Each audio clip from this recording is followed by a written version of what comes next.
Welcome to the Storytellers, the radio show and podcast that features those who choose to leave their mark on the world through the art of story. I'm your host, Grace Sammon. I look forward to our time together today. Now, let's meet our storyteller.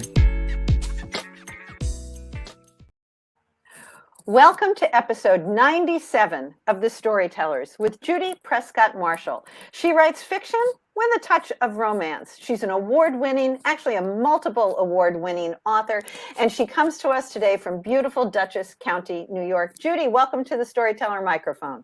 Thank you so much. Everybody out there knows that if I had to have a crush, it would be on Grace Sammon, because you are the most gracious writer that I know. And we all say the same thing about you, Grace. So I am honored. I'm very humbled that I am here today with you. So yeah, it's a pleasure to be here.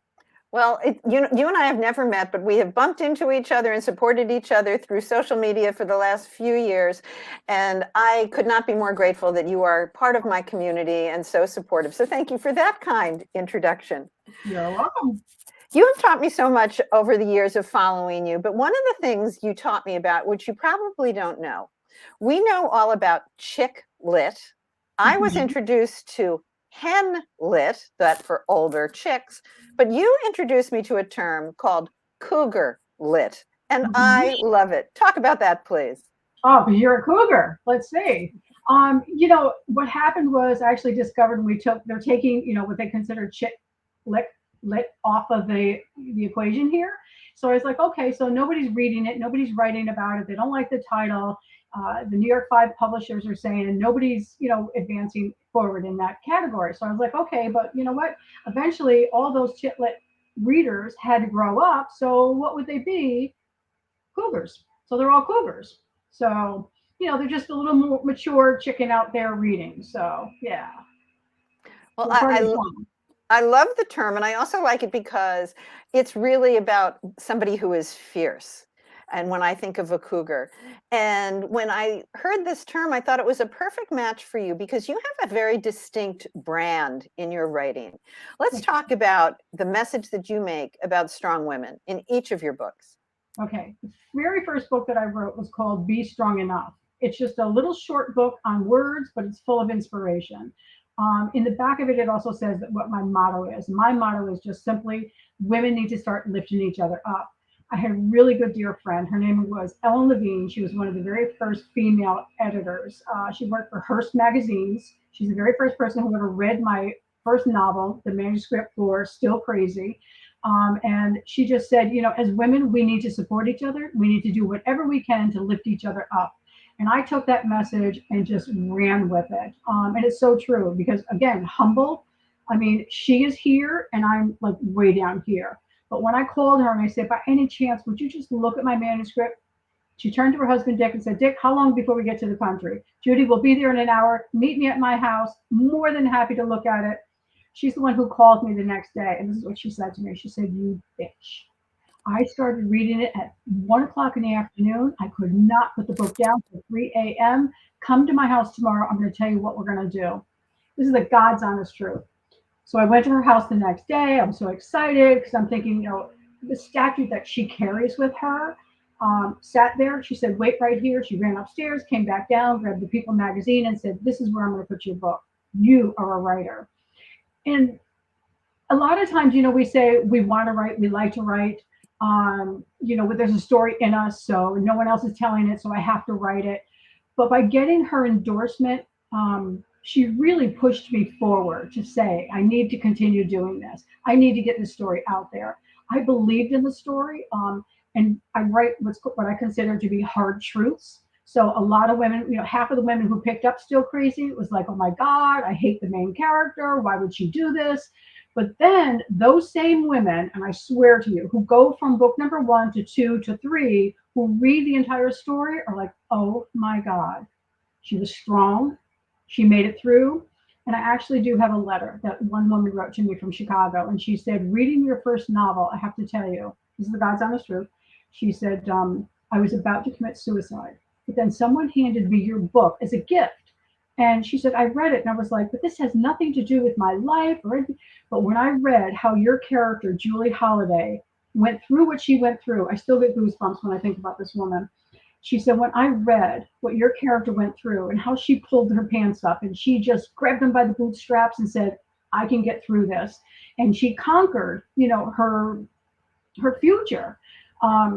She said, it changed my life. And I still correspond with that woman today from Chicago. So yeah, being a strong woman and believing in yourself, writing your stories, get your stories out there. Don't listen to the naysayers. Pick up the pen, start writing. Even if it's just for yourself. I just, again, with you, Grace, just encouraging women out there all over the place. Because I'm telling you, everyone, if we're on Facebook, Instagram, wherever we are, we're chatting about Grace. We just love you. You're just. This is about you, my friend. Thank you for that. I am humble. Yeah, we want to be, in the world of writers today. And in fact, I blogged this past week and said, because of my husband's health, I reached out to just a handful of writers and said, hey, can you help me launch it? Because I did nothing for book number 3. You were the first one to jump on board. And look at how quick you put me on here. I actually had one writer say, I don't have time for you today. I'm like, oh my God. Well, we all get busy, but one thing I have learned is that the author community and the reading community, right? Yeah. If we didn't have a reading community, has lifted me up in ways that I never believed was possible. And your tagline is, that women are strong enough to live their best lives. You just mentioned your husband's health. You too have been through some amazing challenges in the last year.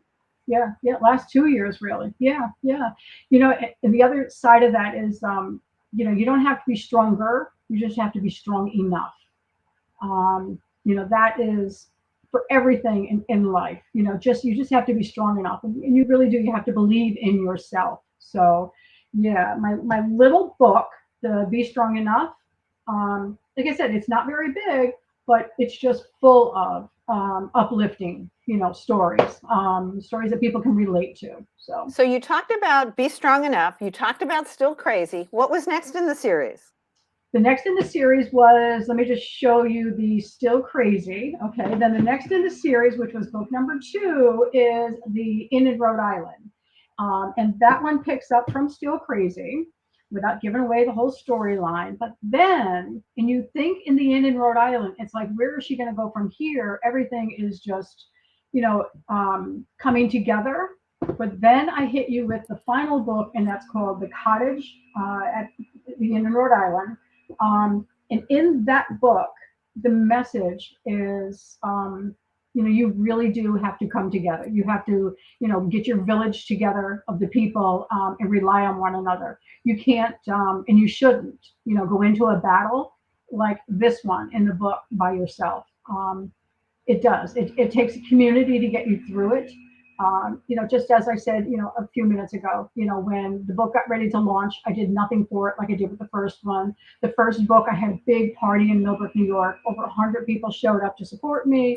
Book number 2, because of COVID, I had to do a drive-by. So I stood out here on the porch and handed out goodie boxes. But for book number 3, I wasn't able to do anything. So that's where I said, okay, who are my people? Where are they? And I leaned on a few of the other authors out there. But then by surprise, my book clubs just started picking up and taking off. I mean, the numbers went from under 100 to I think I'm over 800 already. And you're talking in less than 2 months' time. Because I just put it out there and just said, hey, people, I need help. I hope I didn't cry too loud, but I just said, I just didn't have the time or energy to do anything. The most important thing to me was, my husband's health. And praise God, he's doing wonderful. And the feedback that I received from everyone was phenomenal. So the book world is the place to be. Well, now you've got 4 books out. And how would you say your own writing journey has formed in terms of, are you getting to be a better and better writer?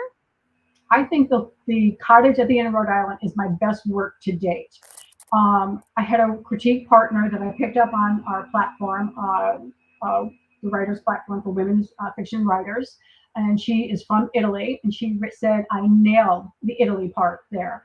In fact, she said she went to a few of the places that I mentioned and I described them well. She said, and then there's a few places that you said in the book that I'm going to go visit because I could taste the food. I could see that, the olive groves. So yeah, but if I had to back up, when I was in the seventh grade, I used to tell stories all the time. And a teacher actually said to me, "You tell a lot of stories on the playground. I want you over Christmas break to accept a challenge." And she gave me the challenge of writing a story. I did. They actually handed the story in. And the next year, they performed my story as the Christmas play. So I had that bug in the seventh grade, but I didn't catch it again until I was 62. And you want to know inspiring? You inspired me. What is your tagline for retirement? What is, I wish I could remember it now. Taking retirement one story at a time, or along those lines, yes. Right, right. So I was like, oh my God, Grace. So by the grace of Grace, I started doing my homework. So I have a complete shelf of all of the books. And before I even wrote the first line in my story, I designed the business of writing, and I learned the craft of writing before I even wrote the first word. Then, as I said, I took that manuscript to a good friend of mine, Ellen Levine, who has since passed. But then when she gave me the encouragement, I took the manuscript down to the Unicorn for Writers Conference, and there was one literary agent I really wanted, 35 years in the business at the time. I would have begged her, I would have, whatever she needed. Gave her the manuscript. I gave it to her on a Saturday. The next day was Easter Sunday. She called me on Monday and said, "Oh my God, I didn't even eat. I was downstairs reading this whole entire novel. I want you to come meet me next week at my house." I went to meet with Jan Cardis, sat down. She said, "We're going to go to lunch. You're going to meet Barbara." I call Barbara my book doctor. She's the second literary agent at the agency. Barbara and I went to lunch. We got back. Jan had a contract. I was like, I was, please, my feet didn't even hit the floor. And Jan signed me, but she said to me, "You have to do one thing. I want you to change the entire story from third person to first person." And I was like, "What? Why?" And she said, "Because there's so much emotion in this story, but to make it even more real, it has to come from Julie Holliday herself. So I want you to tell the story from Julie Holliday." And I have to tell you, that first story, I submitted it to several different awards, and I had like 7 awards total. The 2 that I am most proud of is the Reader's Favorite 5-star award, and then the American Library Association.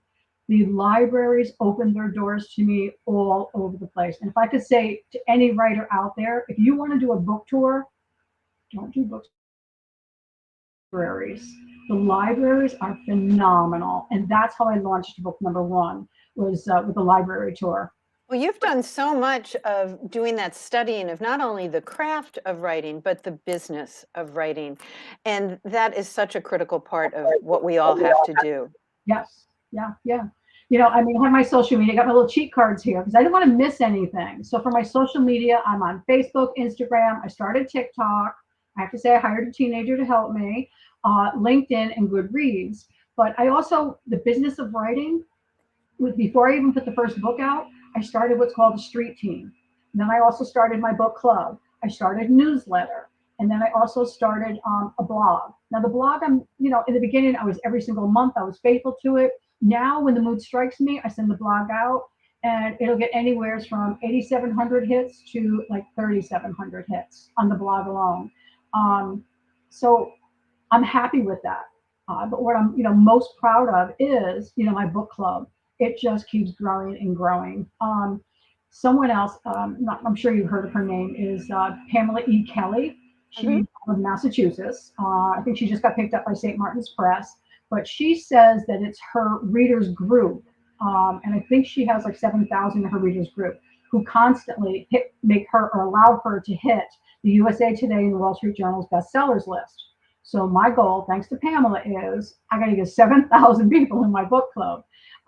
Yeah, I mean, we all have goals. We all have, aspirations, and we all want to take this book somewheres. And I also say that as writers, we're all in that big sea together, and we're all swimming towards the same goal. Whether it's recognition by, the book to movie adaptation, Sure. to an award, to be financially independent by your writing. I think this is important. What you're doing right here today. And let me tell you something. I follow it. I listen to your podcast, to the radio show. I'm honored that I'm following the last 2 that you had on there. I mean, phenomenal. Well, So I've been, there's that expression that my brother uses all the time: the harder you work, the luckier you get. But yeah. I've been very, very lucky, not only to have a whole range of guests, but the fabulous Amy Ferris, who wrote Marrying George Clooney and is coming out with another book in September, has been very generous in connecting me to some really guests that I'm not sure I could have reached all on my own. So thank you for that. And I invite any of our listeners to find all of the episodes on YouTube, on Authors on the Air Global Radio Network, and on my own website called gracesammon.net. But let's go back to you for a moment. I love your covers. Are they all designed by the same artist? I design all my covers. Seriously?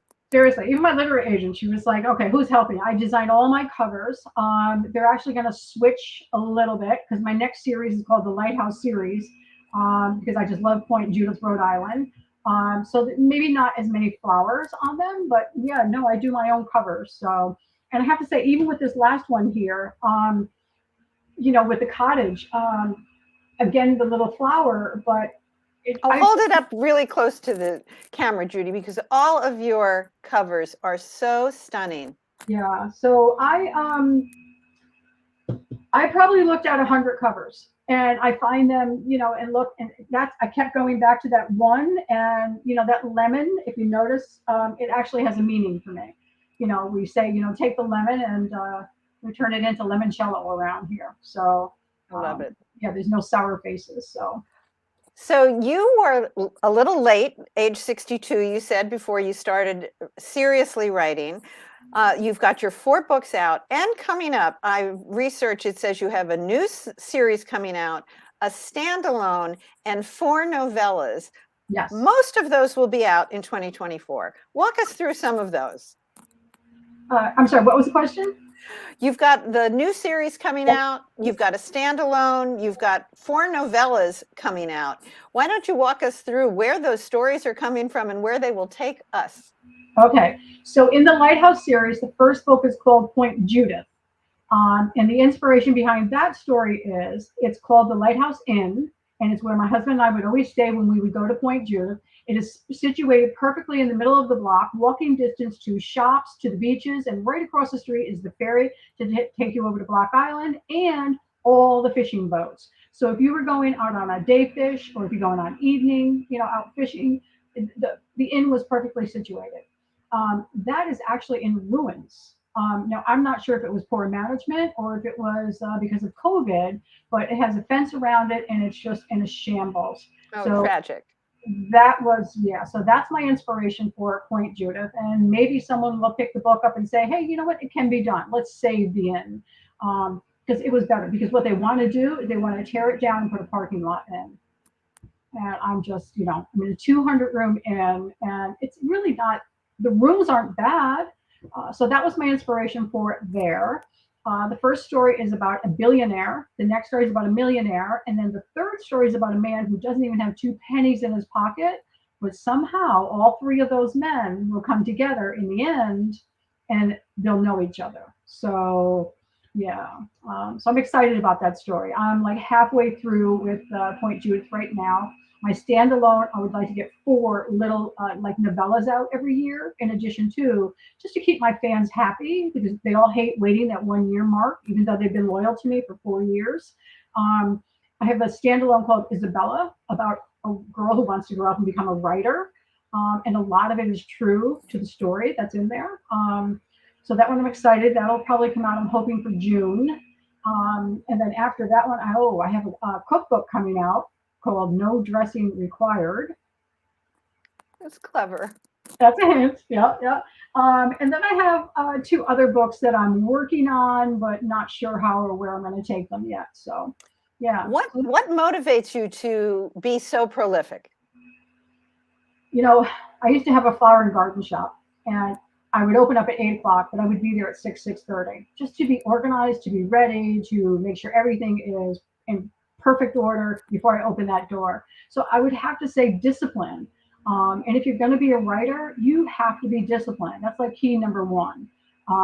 So I literally set deadlines for myself. I set I start with a storyboard. I also start with a structure. Like I can tell you that the Lighthouse Inn is going to be 72,000 words. It's going to have 36 chapters. They're all going to be about 2,000 words each. I try to hit those, the discipline marks in there.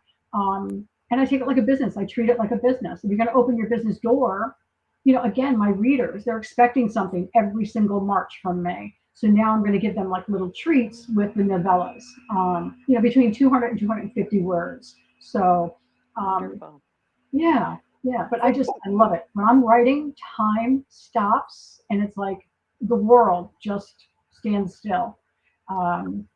Where the story and I know that moment, and I'm so glad that you have these 4 books out, everything else that is coming, because time may stand still for you, but you propel us in amazing ways through your storytelling. So Judy Prescott Marshall, thank you for being with me today on the Storytellers. Thank you so much. Bless you. Take good care, and I look forward to all of your upcoming works. This has been a copyrighted episode of The Storytellers by Grace Sammon and Authors on the Air, Global Radio Network. That concludes this episode of The Storytellers. I'm so glad you could be part of the story today. I hope you share the stories, tell your own, and come back for another episode. Because when our stories are told, everything changes. I'm Grace Sammon.